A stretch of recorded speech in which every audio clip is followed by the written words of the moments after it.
Student, आज हम लोग प्रॉपर्टी ऑफ डिफरेंट इंटीग्रेशन पढ़ेंगे।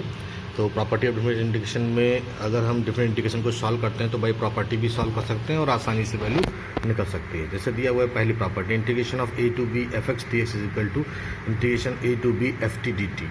अगर लिमिट सेम है और फंक्शन भी सेम है, सिर्फ वेरिएबल चेंज है उसका, जैसे एफ एक्स का टर्म है और एफ टी का टर्म है, तो इंटीग्रेशन करने पर दोनों की वैल्यू सेम आती है।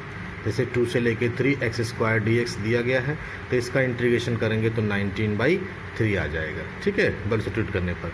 और 2 से 3 टी स्क्वायर डी टी दिया हुआ है, डी टी कर लीजिएगा यहाँ पर, तो t³ 3 स्क्वायर बाई 2 हो जाएगा, तो यहाँ पर वैल्यू भी 19/3 ही आ जाएगी, ठीक है। तो अगर लिमिट सेम है और फंक्शन सेम है, सिर्फ वेरिएबल चेंज है, तो लिमिट की प्रॉपर्टी के हिसाब से कि दोनों की वैल्यू क्या आएगी, सेम आ जाएगी। सेकेंड प्रॉपर्टी कहती है कि अगर लिमिट को इंटरचेंज कर दें, जैसे a से लेके v F x d x था और b से लेके a हो जाए, मतलब a टू b या b टू a, तो वहाँ पर साइन किसका आ जाएगा, माइनस में। क्यों आ जाएगा माइनस में? क्योंकि अपर लिमिट माइनस लोअर लिमिट होता है, यहाँ पर लोअर माइनस अपर हो जाएगा, तो वैल्यू क्या हो जाएगी, नेगेटिव में आ जाएगी। जैसे integration of 2 to 3 x square d x दिया गया है, तो इसका इंटीग्रेशन हम करते हैं 19/3 आ रहा है, पहले से कर चुके हैं हम। लेकिन अगर लिमिट को चेंज करें, 3 से लेके 2 कर दें, 3 से 2 करेंगे तो अब 2 रखा जाएगा पहले, 3 बाद में रखा, तो 8 - 27/3 हो जाएगा। यहाँ पर 19 माइनस में आ जाएगा। इसका मतलब इसका और इसकी वैल्यू आंसर सेम होगा, सिर्फ नेगेटिव में होगा। सो इंटीग्रेशन 2 से लेके 3 x square d x equal to -3 से लेके 2 एफ एक्स डी एक्स। तो ये सॉल्व करने के बजाय डायरेक्टली आप वहाँ पर माइनस लगा के आंसर को लिखेंगे, ओके। थर्ड प्रॉपर्टी अपनी है कि integration of a to b f x d x दिया गया है और a और b के बीच में कोई वेरिएबल c आ रहा है लिमिट के अंदर में, तो हम उसको ब्रेक कर सकते हैं, a से लेके c तक और c से लेके b तक। तो a से लेके b तक हो जाएगा आपके पास a to c f x d x, function वही रहेगा, प्लस c टू लेके b to f x d x, where a less than equal to c less than b।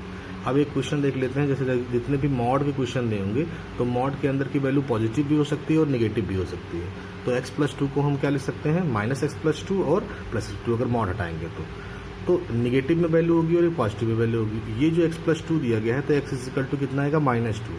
अब -2 -3 और 3 के बीच में बिलोंग करेगा, तो -3 से लेके -2 तो चलेगा और -2 से लेके 3 तक चलेगा। -2 से 3 तक चलेगा तो पॉजिटिव वैल्यू लिखी जाएगी, और दोनों नेगेटिव है तो नेगेटिव फंक्शन लिखा जाएगा। तो हम अब -3 से लेके 3 मॉड x+2 को ब्रेक कर देंगे, -3 से लेके -2 मॉड ऑफ x+2 dx और -2 से लेके 3 मॉड ऑफ x+2 dx। अब दोनों नेगेटिव है तो मॉड की वैल्यू किसमें लिखी जाएगी, नेगेटिव में, तो फंक्शन नेगेटिव हो जाएगा। और एक नेगेटिव से पॉजिटिव चला है तो फंक्शन पॉजिटिव आएगा, तो फंक्शन पॉजिटिव लिखा जाएगा यहाँ पर। अब सिंपल इसका इंटीग्रेशन कर देंगे, एक बार अपर लिमिट पुट करेंगे, लोअर लिमिट पुट कर देंगे, सॉल्व कर देंगे, आपका आंसर फाइंड हो जाएगा 30। नेक्स्ट प्रॉपर्टी है fourth property, a to b f x d x is equal to a to b f a plus b minus x d x. आप दोनों लिमिट को ऐड करके एक्स वाले फंक्शन से minus कर देंगे, तब भी फंक्शन का इंटीग्रेशन सेम रहेगा। इंटीग्रेशन इसी चीज़ को अगर 0 से लेके a तक लें तो 0 + a करके माइनस कर सकते हो, F A minus x d x हो जाएगा। तो दोनों प्रॉपर्टी अलग अलग दी है, मैंने एक साथ में कर दिया है कि जब भी फंक्शन दिया होगा तो फंक्शन में a माइनस एक्स हो जाएगा, या अगर दोनों लिमिट दी है तो a + b माइनस एक्स कर सकते हैं, इससे कोई फर्क नहीं पड़ेगा। जैसे क्वेश्चन देख लेते हैं, 0 से लेके π/2 log tan x dx। ये क्वेश्चन आया भी है एग्जाम में, तो हम इसको i मान लेते हैं। इंटीग्रेशन में 0 से π/2 log tan x dx। अब यहाँ π/2 से हम देख रहे हैं कि इसको हम अगर π/2 - x कर देंगे तो π/2 - x क्या हो जाएगा, cot x हो जाएगा, tan π/2 से तो cot x हो जाएगा यहाँ पर। तो अब i की वैल्यू क्या मिल गई, 0 से लेके π/2 log cot x dx। दोनों i है, दोनों को हम ऐड कर लेते हैं, तो 2i = क्या हो जाएगा, 0 से लेके π/2 log tan x plus log cot x, दोनों ऐड कर देंगे। तो ऐड करने पर log में है तो किस में चला जाएगा, मल्टीपल में चला जाएगा, log m plus log n तो log mn हो जाएगा, tan प्लस cot कैंसिल हो जाएगा, 1 आ जाएगा, log 1 की वैल्यू क्या हो जाती है, 0। 2i = 0, सो i की वैल्यू क्या आ जाएगी, 0। तो ये प्रॉपर्टी लगा देने पर देखिए कितनी आसानी से इसकी वैल्यू को हम फाइंड कर ले और इंटीग्रेशन भी नहीं। नेक्स्ट प्रॉपर्टी प्रॉपर्टी नंबर 5 देखते हैं। 0 से लेके 2a F x d x दिया गया है, तो या तो 2 आगे आ जाएगा, इंटीग्रेशन 0 से a F x d x हो जाएगा। ये कब कंडीशन में होता है, जब 2a - x करने पर वही फंक्शन बन जाता है, ठीक है। और जब वो 2a - x करने पर फंक्शन माइनस में आ जाता है तो उसकी इंटीग्रेशन डायरेक्टली हम 0 लिख देते हैं बाय द प्रॉपर्टी। जैसे यहाँ पर दिया गया है 0 से लेके 2π mod of cos x dx, ठीक है। तो तो 0 से 2 pi mod of cos x dx में अगर एफ एक्स को cos x लिखें और 2 पाई माइनस एक्स करेंगे तो cos x में कोई चेंज नहीं होगा, तो फंक्शन एफ एक्स रहेगा। तो पहली वाली प्रॉपर्टी के हिसाब से अगर वैल्यू वही रहती है तो 2 आगे आता है 0 से हो जाता है, तो 2 यहाँ पर 2 पाई था, 2 आगे आ जाएगा, 0 से लेके पाई cos x dx हो जाएगा। अब 0 से पाई वाले फंक्शन में जो cos x दिया गया है उसमें पाई माइनस एक्स करें तब भी कोई फर्क नहीं पड़ेगा क्योंकि मॉड लगा हुआ है ना, तो cos x कर देंगे, cos x आ जाएगा तो फंक्शन फिर एफ एक्स हो जाएगा, वही प्रॉपर्टी फिर आ जाएगी। तो एक बार फिर से 2 आगे आ जाएगा, ठीक है। तो 2 आगे लाने के लिए 2 से मल्टीप्लाई 2 से डिवाइड करेंगे तो 2 आपका आगे आ जाएगा। तो यहाँ पर वैल्यू कितनी हो जाएगी 2, 0 से लेके pi by 2 mod of cos x dx। एक बार 2 आगे आएगा तब तो 2 पाई के हिसाब से देखें 2 pi mod of cos dx रहा, तो एक बार 2 आगे आया था, फिर पाई माइनस करने पर फिर से 2 आ गया तो 4 हो गया, तो 4 इंटीग्रेशन 0 से pi by 2 cos x dx हो गया, ठीक है। अब cos x always greater than 0 क्योंकि 0 से लेके पाई में है ना, तो फर्स्ट कोऑर्डिनेट में जाएगा तो हमेशा पॉजिटिव रहेगा, सो इसका इंटीग्रेशन कर सकते हैं हमेशा। तो इसका इंटीग्रेशन कर देंगे और फिर एक बार पाई बाई 2 रख देंगे, एक बार साइन 0 रख देंगे, वैल्यू आपकी आंसर फाइंड हो जाएगी, 4 आ जाएगा।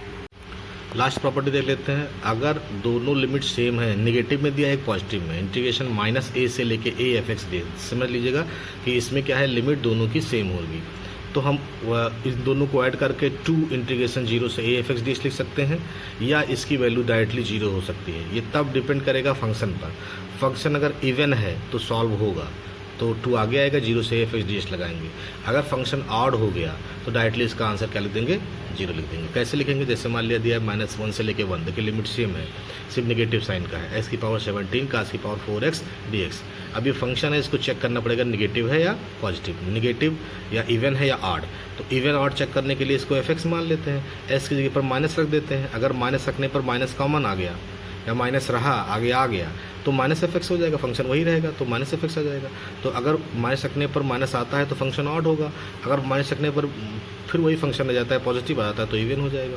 तो यहाँ पर ऑड फंक्शन हो गया, तो बाय द प्रॉपर्टी ये कहता है कि अगर ऑड फंक्शन है तो -1 से 1 एफ एक्स डी को क्या लिख सकते हैं, डायरेक्टली 0 लिख सकते हैं, तो ये सॉल्व हो जाएगा by the property. Okay, good morning student. Exercise 8.18 जो प्रॉपर्टी वाले क्वेश्चन थे उस पर कुछ क्वेश्चन हम लोग लगाते हैं आज।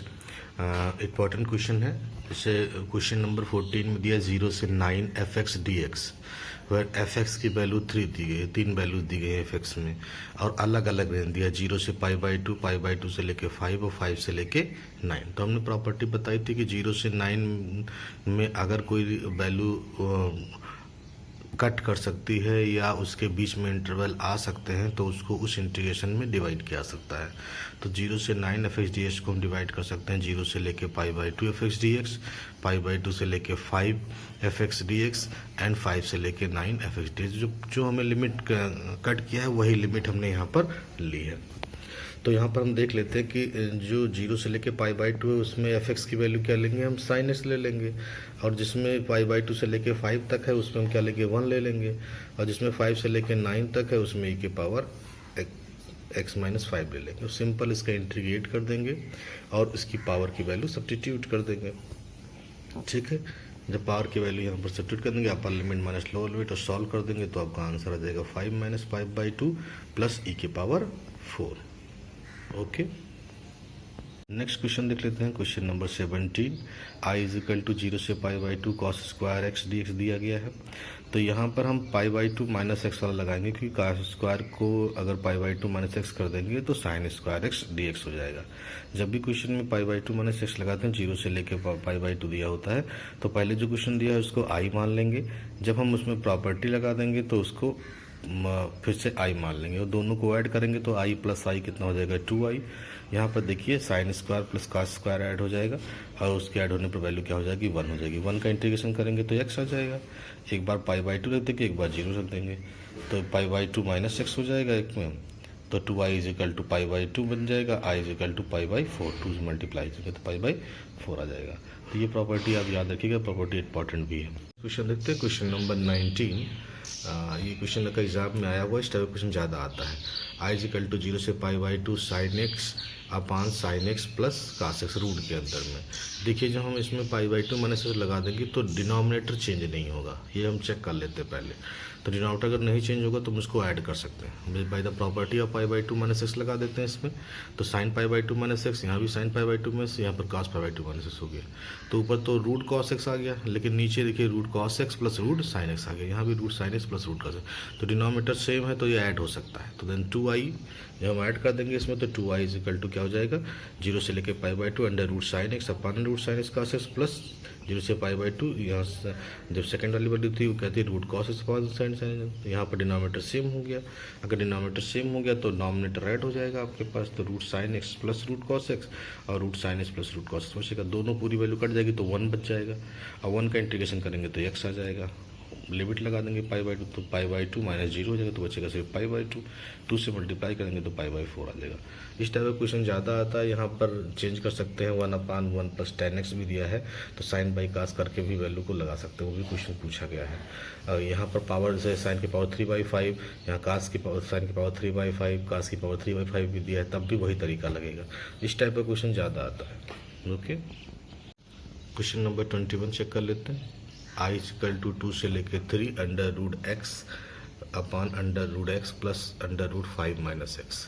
अब यहाँ चूँकि दोनों लिमिट दिए 0 से दिया हो तो डायरेक्टली रखते थे, तो एक प्रॉपर्टी हमने बताई थी जिसमें आपका प्रॉपर्टी ये थी a to b f x d x equal to a to b f a plus b minus h d, मतलब दोनों लिमिट को ऐड करके तब माइनस करते। देखिए दोनों लिमिट को ऐड करेंगे तो 5 बन जाएगा, तो 5 माइनस एक्स बन जाएगा। ठीक है, तो यहाँ पर हम दो वो प्रॉपर्टी लगा देते हैं, तो 5 माइनस एक्स हो जाएगा, 2 प्लस 3 माइनस एक्स, तो 5 माइनस एक्स, यहाँ 5 माइनस एक्स, यहाँ करेंगे तो सिर्फ एक्स बचेगा। डिनोमिनेटर तब भी सेम रहेगा, डिनोमिनेटर अगर सेम है तो ऐड करने पर ऊपर वैल्यू ऐड हो जाएगी, ऊपर की वैल्यू ऐड हो जाएगी तो कट जाएगी वैल्यू, कैंसिल हो जाएगी, तो सिर्फ 1 बचेगा। 1 का इंटीग्रेशन करेंगे एक्स बचेगा, एक बार upper limit minus lower limit रख देंगे, तो आई की वैल्यू आपके पास कितनी आ जाएगी, 1/2।